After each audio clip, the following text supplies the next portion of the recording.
back to DM-Nastics, the gym for dungeon masters to work out their minds. I'm one of your hosts, DM Celeste, aka Sea Witch. And I'm your other host, DM Neil, aka Jote Moniac. And I am very thirsty today. Oh, thirsty. Wow, it's a very terrible segue. Or pasty. I need some lotions or salves or one of these is just a root or a dust, or I'm hideous. Some dust. I'm dusty. I'm hideous. I gotta leave. So today we're going to be breaking down another article because this one is once again from our friend and someone who has guested on the show, J.R. Zambrano from Bell of Lost Souls, and it is entitled D&D 5 Consumables That Are Worth the Gold. See, consumables, drinks, potions, yes. Whether or not you can convince your players to actually use them, a whole nother topic, but these are theoretically worth the gold. Yes. You know what? Honestly, I love consumables. I am a big fan of trying to break down the walls and get people to use consumables. And my strategy, just real quick hot tip, is just give them a lot and make them realize that if they use them, they'll get more. It's just that easy.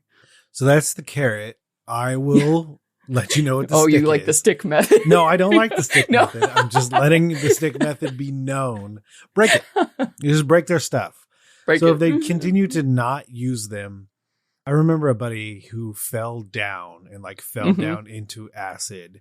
And then the DM just basically obliterated them. And the only thing that was left was this pair of magical pants that they had because because they kept getting more and more alchemist fire because they were going to use it. They had these grand plans, but then fell into this pit of acid and then just exploded.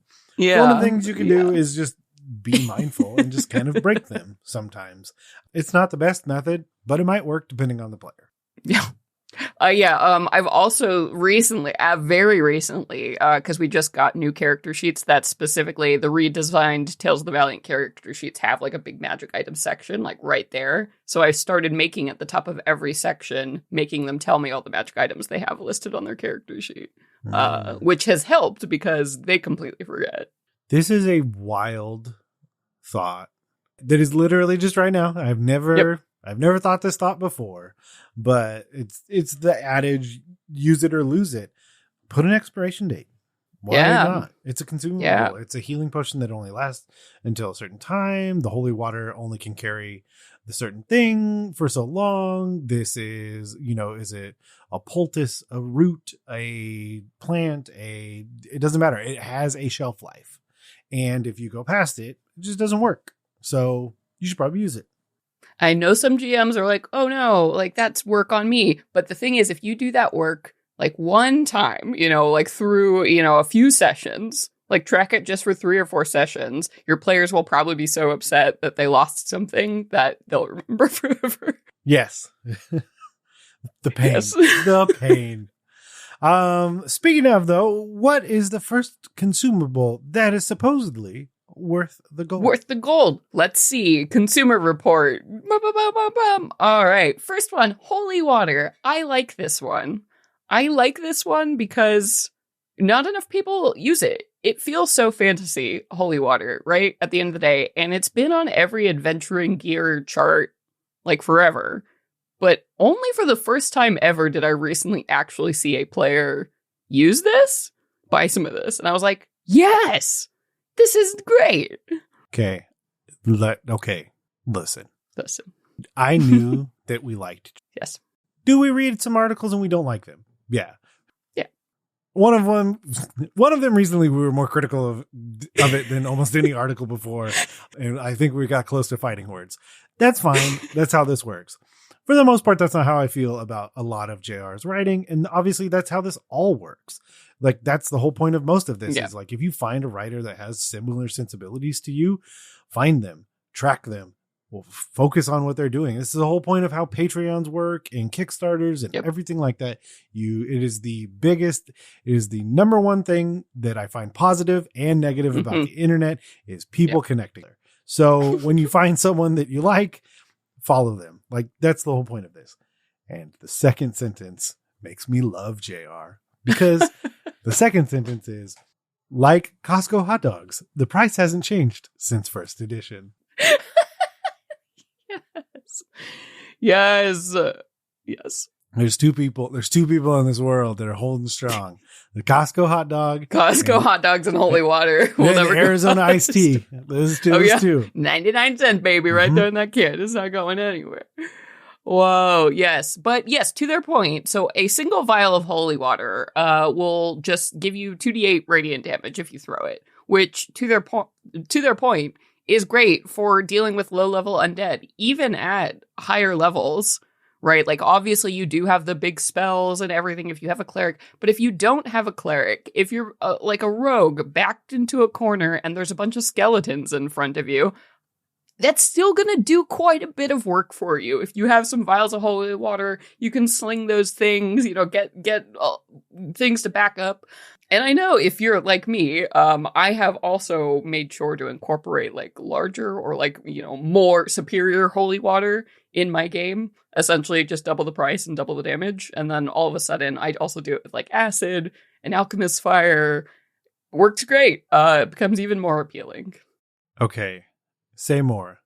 I feel like I got what that meant, and I think it's what I'm thinking, but say more. So are you basically trying to sell holier water? Is that what I'm getting? Okay. So like, you have, just your normal holy water made by like, your backyard cleric, your neighborhood cleric. Or you could get like the superior holy water in the same way you get, because someone out there is making superior potions of healing. How are they different from the guy making healing potions? Hold on.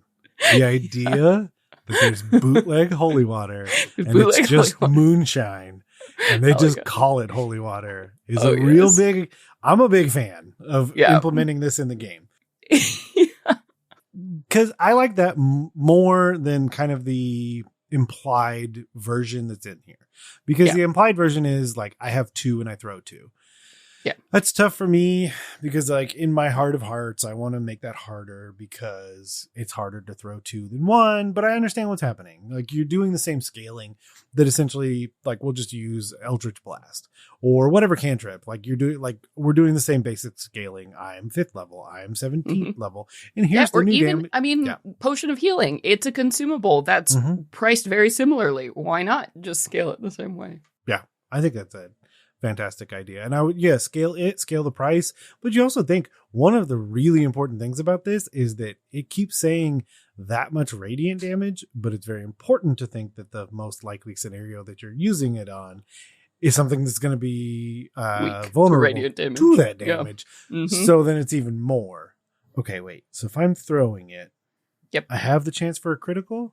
I think would have to check the wording, but I think it's not, because you just make a ranged attack because it counts as an improvised weapon unless you have the feat that lets you use improvised weapons. But I believe it's just you make a ranged, you throw it, anywhere within 20 feet, and boom, it goes off 2d8. Yeah.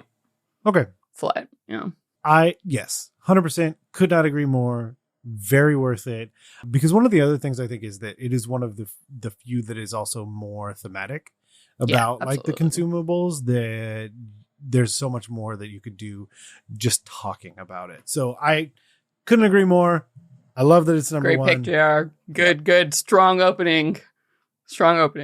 Well, next one. Yeah. So we already kind of alluded to it, but it's just a potion of healing. So potion of healing. Yep. It heals you. Yep. Okay. It heals you. Okay. So GM Tim, friend to us both, and co-DM extraordinaire for myself on the cruise. So one of the house rules that Tim uses that I have adopted, especially with the introduction of this being codified in correct Tales of the Valiant, as well as, first off, we call it 5.24 up in here. We do not call it we don't call it none of this 5.5 business. That's why if you call it 5.24, it makes more sense, because inevitably I have the personal opinion that we are going to come to a point where they call it D&D insert new year. That way, it is funnier and more apt to then call it 5. Insert the year. 5.32, 5.47. This is the way. This is how we do versions of games drafts. 100%. And why not? And if you put a second dot on it, it's the iterations of the smaller version. So it's when we get the DLC, it's terrifying how close this is probably to reality. And I'd like to move on. So one of the things is that we've moved to a place where drinking a potion is a bonus action. So what Tim does, and what I have started to do at my tables, is that if you use it as a bonus action, you still roll the dice because you're doing it very quickly. If you would like to then spend your entire action, though, drinking the potion, you will get max. You get max? Wow, I love that rule. Because that's a big change. If you're really truly using your action economy, especially at higher levels, when you think like, I'm a fighter, I'm giving up all my attacks, or I'm a cleric, I'm not casting a level spell, that's a big deal to switch from one to the other. Or no, I just need a little bit more. I'm going to use it as a bonus action. I'll see what I can do and I'll roll. So yeah. I like that. I like that a lot because my homebrew it just being a bonus action everywhere was pretty much like, okay, I let you drink it as a bonus action, but to feed it to someone else was that your full action was how I ruled that. Because having to get to someone and forcing someone to drink something, your unconscious friend to have a healing potion, that feels like it would take longer than just chugging something and throwing it on the ground. Or in a recycling can, as you should, as a responsible adventurer. Reuse the bottle. Come on. Reuse the bottle. Glass is expensive in pseudo-medieval worlds. Definitely. But yes, obviously, JR, always great. Great consumable. Always worth it. I don't know what this is. I didn't know either. Okay. So this one is called Marusa Balm. And this is from the Explorer's Guide to Wildmount, which means it's a critical role thing. So if I'm sure somebody out there knows and is yelling if I said it wrong. Marusa Balm has a really cool picture of a dragon on it. So let's see. A slightly less common magic item, at least JR acknowledges it right there. You'll find it in Explorer's Guide to Wildmount, initially intended for use as sunscreen. But this paste also functions as a balm of fire resistance. Okay, so fire resistance for an hour plus, a sunscreen. Okay. I mean, that's nice. I feel like there are other potions that already did. A potion of resistance does exactly this. Yeah, I would wager this is cheaper. That would be, it has a specific use case, and then it is in turn cheaper. I'm a big fan of this kind of stuff just because it makes me think of all my time in like really early World of Warcraft, which that's definitely a fun thing to think about and not a fun thing for me to do again. I tried classic WoW and I was like, nah, I walked so I could run. I will not walk again. No, thank you. And for the people who love it, great. Absolutely. It is not for me. And that's okay too. My dad is still very active in his WoW guild. So. No, I can't. I went back and I was like, oh, yeah. No, No, I think it's great. I think it's super easy because you can find specific things. I would say that if your players latch onto this in any meaningful way, you immediately start figuring out the rest of these. Make them up. Yeah. Whatever they are, same price range, 100%, just make them up. Because this also works really well if you're compensating for a lack of a character. Yeah, like you don't have someone to cast resistance, or you don't have someone, the druids who are really good at or absorb elements, or if you don't have a dedicated caster that can protect you from this stuff, this kind of stuff is really great. And it's nice you can like kind of theme it to wherever you are. So like local areas, right? If you're going to a volcanic area or you're going to a place where red dragons have historically been a problem, like it feels kind of nice that you'll walk into a general store and you can buy even things like this. So if they have no other magic, they'll have this ball, right? They'll be fine. You just, that's all you have. You're like, I was told it's great. What? Ooh, this next one I'm not familiar with either. Another cool piece of art, though. So this one is I assume I'll say it wrong too, but the Ryath root, and this one's out of Tomb of Annihilation, and basically it's giving you like that false life spell, but in the form of a root. And you're going to have 2d4 temporary hit points, granting you a buffer of health beyond your maximum. Nice. So it's a great way to start. Like both of these coupled together is a great way to start a fight. The problem is you can only have one before you need to make a DC 13 Constitution save or avoid being poisoned. Nice. I like that a lot because it feels very realistic, right? Like, don't OD on your herbal supplements and stuff because sometimes if you just, eat a pound of magnesium or whatever, you might explode. So it's sort of nice herbal logic. Yeah, and I really like that this gives like a different way to think about the concept of poisoning because like, I think there's a certain way we all think about the word poisoning, but like food poisoning. Yeah. Or being drunk. That's literally poison. Like your liver is poisoned. That's what alcohol is. Like that, thinking of it that way. Or being, like feeling nauseous. That's the poisoned condition, right? It's harder to do everything when you're nauseous. That's why poison gives you disadvantage. D&D Pepto. It'll be fine. Yeah. Yeah. But I also really like that this is temporary hit points. I really enjoy and I think consumables get used more if you can kind of prepare and use them ahead of time, because you're not fighting in the moment, right? With like, what do I do with this action economy? Things are horrible. This is something like, hey guys, you're about to walk into the dungeon. Use your stuff. I think people are a little bit more inclined and less scared to. Yeah. That's definitely a huge component of it. If you're not giving, which we've said many times before, there's certain aspects where if like you're not giving good clues, it can feel bad as the player to be like, oh wow, how would I have known these things prior to now? But like kind of tipping the hand of like, the dragon. Yeah. The dragon. And you know what? Yeah, don't be afraid to lean into this because video games do this really well. In Legend of Zelda, you're about to get into a lot of trouble because there's a big shiny door with a big shiny special key right at the end of the dungeon. Do it. Do it with your words in your D&D games. Everyone will thank you for it. I mean, in most of those, it's also, I would say the vast majority of those games, you also see the boss just sitting over there, not paying any attention to you for some reason. And then you have every opportunity to be like, okay, hold on. I need to change my gear. That's what like Dark Souls is really good. All the Souls-like games are really good at that. And usually you're like on a tower or a bridge and you see something horrible like waiting in the courtyard and you're like, all right, now's the time. They're like that because it doesn't matter. Yeah. Now's the time. Prepare all you want. Pray to Jesus. You will die many times. Get used to it. The heartbreak starts. Candela Obscura was also that way with several bosses. And boy. I think, I don't know how you know what? I have figured it out. Okay. I think it should be an option that there is an attempt ticker. That each time you go back to a boss, it shows how many times. And it gets a little bit easier, maybe. No. That's what I like. No, absolutely no, it's just a ticker. Oh, just man. A ticker. No. So as someone who just played through Silk Song, I wouldn't want that because, my God, some of those bosses, I was like, this must be my 30th time trying to Option. Optional. Option. You can turn it on or off. Oh, my God.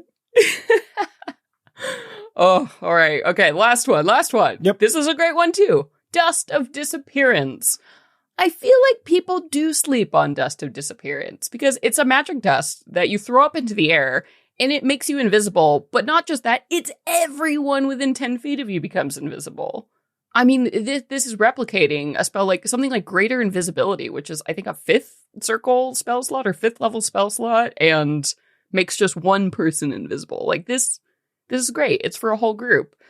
Unfortunately, I have seen this happen. People very rarely pay attention to the fact that this only does last for a couple minutes. A lot of people try to use this and they're like, now I'm going to go stealthing around the whole dungeon. And you're like, well, that's not going to work because it's, in game, the rules like 10 minutes to go down a hallway. But like right at the start of combat, you do this first thing, get the invisibility condition on all of your party, and then just disadvantage on literally every single attack against everyone for the whole fight. It's very clutch. Yeah, that's how. Okay, this is always a fun thing to figure out how each of us does certain aspects of running the game. So are you going to let them know, or are you not going to let them know? Oh, how many minutes? Because you have to roll. Yeah. I always let them know. Okay. I am a fan of, I want to empower people to know exactly what they're working with. Because I get upset when I'm like, oh, I have to come into the fight and I don't know all the strategy in front of me. I'm like, then what was the point? I'd rather not spend it if I don't know than, So I think the only time I might not is if it's more narrative, not combat. If it's combat, 100%, it needs to just be out in the open because I'm going to be counting rounds and things like that. But if it's pure narrative, there's a chance I'll roll it behind but give really strong clues. Like once it's starting to fade hey, because it's like, oh, are you trying to sneak through this specific area in a certain amount of time and you're hoping it works out and goes in your favor? Cool. Oh, hey, I know that you're almost at the end, but I think you just saw the fighter out of the corner of your eye. Wait, what? Ooh, that's fun. That's fun. As long as you give them like at least a 1 round warning, I think that can be really fun. Oh no, I would even do like a couple, like it's literally like fading away. And so I would try and give like clues. Okay, so like how are you approaching it differently now that you know this is about to end? But again, I'm not going to do that in combat because like that's too much for me probably to just add to my plate of tracking that I don't see myself doing it in combat. Also, the likelihood that it's even going to run out. Yeah, because the minimum, it's 2d4 minutes. So the absolute minimum is 2 minutes. And most rounds of combat statistically last only 3 rounds. So that's 18 seconds. So you're probably good. But I did also just look it up to make this extra juicy. Dust of Disappearance is only an uncommon item, which means it's going to be very reasonably priced, like wherever you are. So absolutely worth it. Absolutely. Wow. Sweet. Well, if you enjoyed this episode or any of the others and you want to head over to Apple Podcasts or your podcatcher of choice and leave us a rating or review, well, that sounds like a great idea. And I think you should totally do it. Do it. And of course, if you want to tell us about the consumables you're using in your game, you can always email us at dungeonmasterblock@gmail.com. And of course, if you head over to social media, and you can find us at DMS_block and me at Joke Maniac. And you can find me at C. Conowitch. And for everything else on the network, go ahead and check out blockpartypodcastnetwork.com. And as always, a huge thank you to the bards over on Bombarded for our intro and outro music. You can find out more about Bombarded at bombardedcast.com. But with that, let's head to the post-workout cooldown and stretch with the light bulb.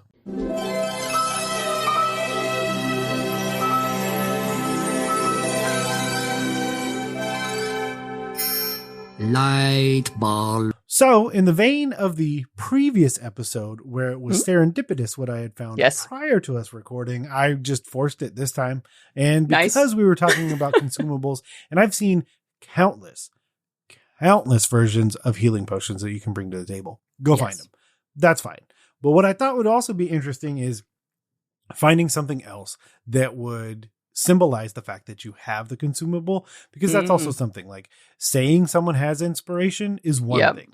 Handing out inspiration tokens that they can see and physically turn back in, that's something entirely different. And I have a tendency, depending on what kind of group I'm working with, it's a give take. So if you give me it, I have it. And then I use it, but then I have to give it to you. And so it's this cycle of back and forth. I'm using so like a good reminder of economy. And so I've gone on to Etsy where Aurora Athenium, and they make for a very reasonable price holy water vials. And these are so cute. My favorite part is the bottom because it says blessed by platinum dragons. I don't know why that just made me really happy. It's just kind of funny, but so it's just a very small holy water little vial. It's super reasonably priced. I guarantee you it could hold some dice if that's what you were interested in. Put some D8s in there. Perfect. Yeah, so you roll it so you can shake it and see 100%. What you get. Yeah, and so again, it's really just to get a physical prop available to the players so that it is right there in front of you. Hey, I remember I have holy water. This would be super fun to pick up if you're like playing some Ravenloft stuff, you're in the middle of a Curse of Strahd, or you have a Gothic horror, campaign, or you got a cleric who's really into the monster slaying. Yeah, this is super cute. And it also comes with like a really nice card that, nice laminated card of like, here's how it works. Because, your players will always forget. So it's there to remind you. Okay. Please go support this individual. Okay. As always, if this is the first time here, disclaimer, they don't know we do this. They have no idea that we're saying any of these words. Huge fan of the description. Because the description reads, what do rogue necromancers in the infernal legions of the Nine Hells have in common? A staggering weakness to the divine light of holy water. Woo! So, the Aurora Athenaeum has partnered with the Church of the Platinum Dragon to offer our adventuring customers proper defense against the devils and demons of the lower planes and any undying hordes. Oh my god. It says so compatible with 5th edition Dungeons and Dragons. That's crazy to say. Yeah. That doesn't. Yeah. Of course it is. Also, I know we're not talking about the other things, but they also have like an alchemist fire one and an antitoxin and some poison and acid for all the basics here. And they're all like different colors and different shaped bottles, and they're all so cute. So just get a full set of these. They're adorable. Perfect. I actually might order some. Yeah. Right. Shout out to you, Aurora. You done did it. These are so cute. Most of the ones I found prior to this were just legitimate holy water containers that you were just walking around with. Yep. Which was not what I was looking for. Oops. So, but yeah, shout out to you, Aurora, and we'll have a link in the show notes. But with that, we'll turn out the lights and head out of the gym. Before we go, I want to implore you, the listener, to join the forums, the Discord, and anywhere else you can find us and take part in these challenges, exercises, and other amazing conversations being had. And to do that, head over to bit.ly/DMBanter and try some DM-Nastics so your players don't ask, do you even lift?